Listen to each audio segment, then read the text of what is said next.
Grade 8, Quiz 15. In this excerpt, the novel Tamar, 15-year-old Tamar reminisces about the relationship between her grandmother, Marichi, and her grandfather, who had been a code breaker during World War II. Read the excerpt and answer the questions that follow. From Tamar by Mel Peet. He loved her. It was dead simple, the way he loved her. Seamless. His love was like a wall that he'd built around her, and there wasn't a chink or flaw in it, or so he thought. But then she started to float out of the real world, his world, and he was like a little boy, trying to dam a stream with stones and mud, knowing that the water would always break through at a place he wasn't looking at. There was nothing desperate about the way he did it, though. He was always calm, it seemed, expecting the worst, and determined not to crack. She started to get up in the night and turn on all the taps, and he would get up too, and stand quietly beside her, watching the endless flow of water as if he found it as fascinating as she did. Then he'd guide her back to bed before turning the taps off. One night I heard something and went into the living room and saw the two of them standing out on the balcony. He'd wrapped his dressing gown around her, and I heard him say, "Yes, you are right, Mariki. Traffic is like a river of stars. Would you like to watch it some more, or go back to bed?" When the calls started coming in from police stations, he handled them as if it were just business, something that happened in the normal course of things. He'd call a taxi, get his coat, rescue her, and return the stolen goods to the supermarket. Usually it was exotic fruits, sometimes just bags of rice or potatoes.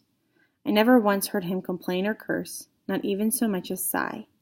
At first I thought he was being pig-headed, stubborn, refusing to recognize the reality of the situation. Sometimes I thought he was just too distant from the world, not really grasping what was going on. But it wasn't like that at all. He and Gran had gone through terrible things when they were young, during the war. Bravery, endurance, all that was a deep part of him. In other words, he was being heroic. It took me a long time to see it. It was a very private thing, losing your mind, and all sorts of people, complete strangers, get involved. It was that, the invasion of his privacy, that started Granddad crumbling. And the fact that all those people, the social workers, doctors, police, psychiatrists, were younger than him, and not as clever, but more powerful. He must have felt, control slipping away. And what he did was build the wall higher, work harder to dam the stream, fight even more fiercely to keep the world at arm's length. Mom and I both knew that Gran would have to go away sooner or later. Mom was good. She treated me like a grown-up. We talked about it all, but with her it was the practical stuff. What if this happens? Do you think we should do this or that? What about the flat? And so on. Which was missing the point, really. It was a small thing that made me realize. I went to the flat after school one day and got off the lift, and Granddad was standing there in his coat. He couldn't hide the fact that he was hoping to see Gran, not me. She'd gone wandering. He looked straight past me at the empty lift, and his face just collapsed. I understood then that his walls had fallen at last, that while he had been focusing on Gran, he was the one desperate for support, for love. Standing there by the lift, looking up at his desolate face, I realized that there was only one person who could provide it, and it scared me. I didn't think I was up to it. He was not what you would call a lovable man, my granddad. It wasn't that he was cold exactly. It was more as though he had a huge distance inside himself. There was a game I used to play with my friends. One of us had to think of someone we all knew, and the others had to work out who it was by asking questions like, if this person was a musical instrument, what would it be? Or, if this person was a place, what would it be?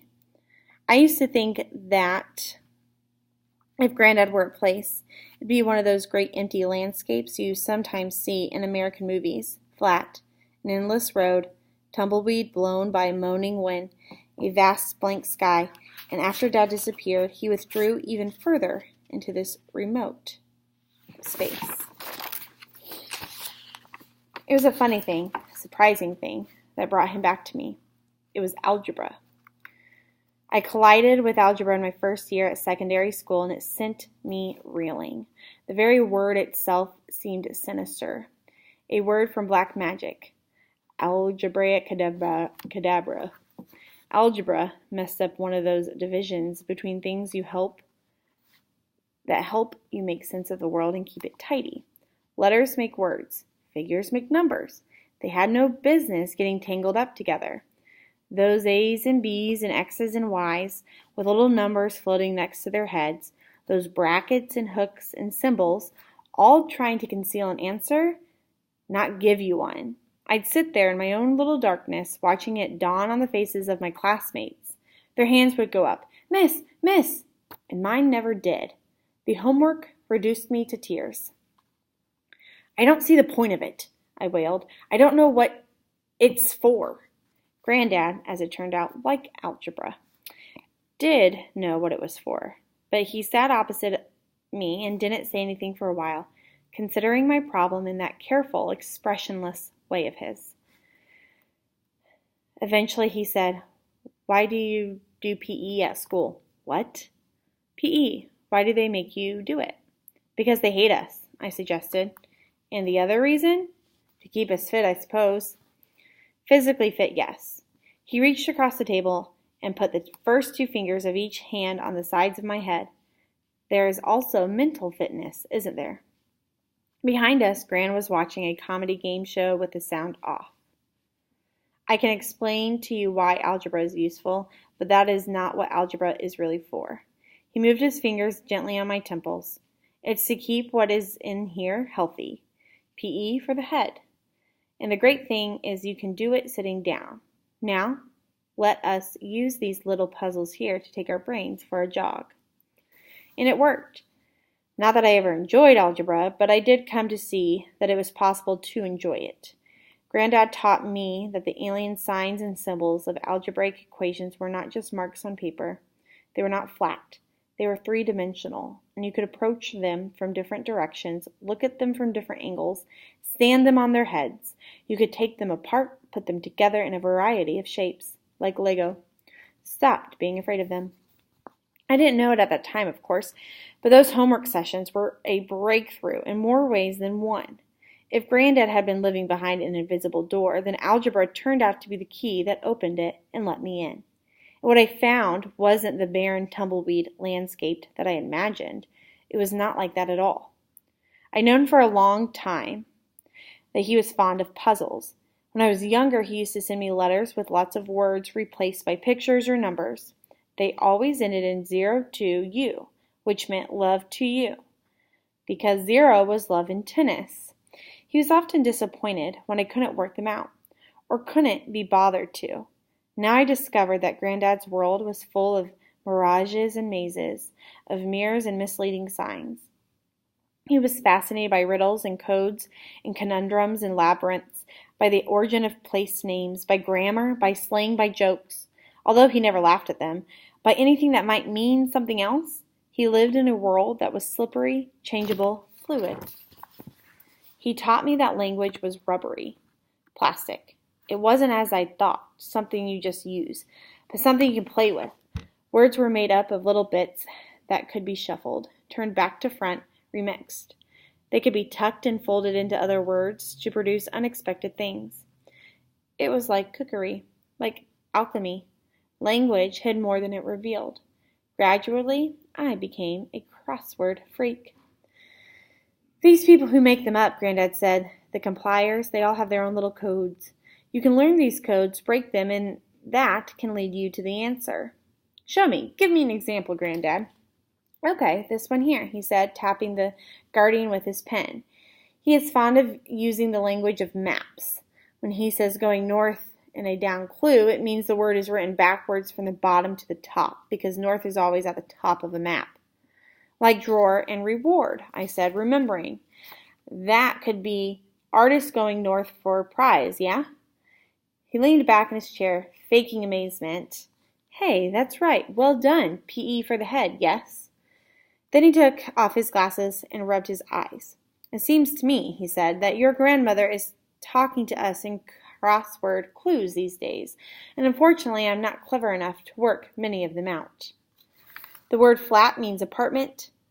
The word lift means elevator. The word alchemy means changing something common into something special." Question 1. Read the sentence from paragraph 1 in the box below. But then she started to float out of the real world, his world, and he was like a little boy trying to dam a stream with stones and mud, knowing that the water would always break through at a place he wasn't looking at. What does the comparison in the sentence most suggest? A. Mariki does want Granddad's memories to be her own. B. Granddad is helpless to stop Mariki's mental decline. C. Granddad is creative in dealing with Mariki's imagination. D. Mariki wants to escape from Granddad's controlling ways. Let me read number 1 again. Read the sentence from paragraph 1 in the box below. But then she started to float out of the real world, his world, and he was like a little boy trying to dam a stream with stones and mud, knowing that the water would always break through at a place he wasn't looking at. What does the comparison in the sentence most suggest? A. Mariki wants Granddad's memories to be her own. B. Granddad is helpless to stop Mariki's mental decline. C. Granddad is creative in dealing with Mariki's imagination. D. Mariki wants to escape from Granddad's controlling ways. 2. What does Granddad's comment at the end of paragraph 18 suggest? A. That doing equations requires relaxation.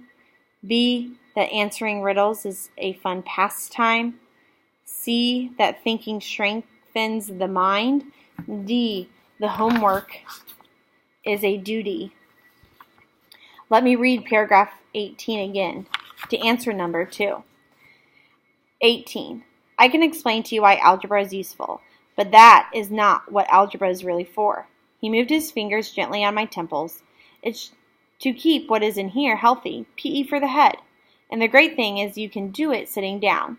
Now let us use these little puzzles here to take our brains for a jog.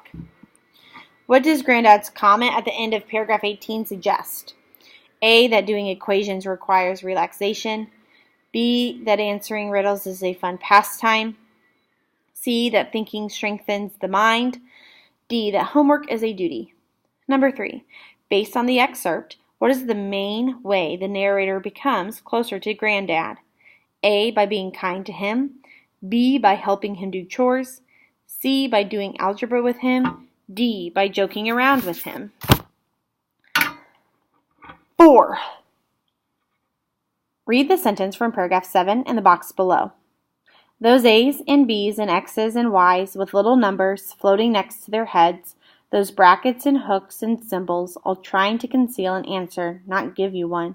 I'd sit there in my own little darkness, watching it dawn on the faces of my classmates. In the second sentence, the pronoun it refers to the A, darkness, B, numbers, C, symbols, D, answer. 5. Read the sentence from paragraph 7 in the box below. The homework reduced me to tears. Which of the following is the best definition of reduced as it is used in this sentence? A, to lower in price. B, to bring under control. C, to evaporate water from. D, to bring to a lesser condition. Number 6. Describe how the narrator's view of Granddad changes throughout the excerpt. Use at least 2 pieces of evidence to support your response.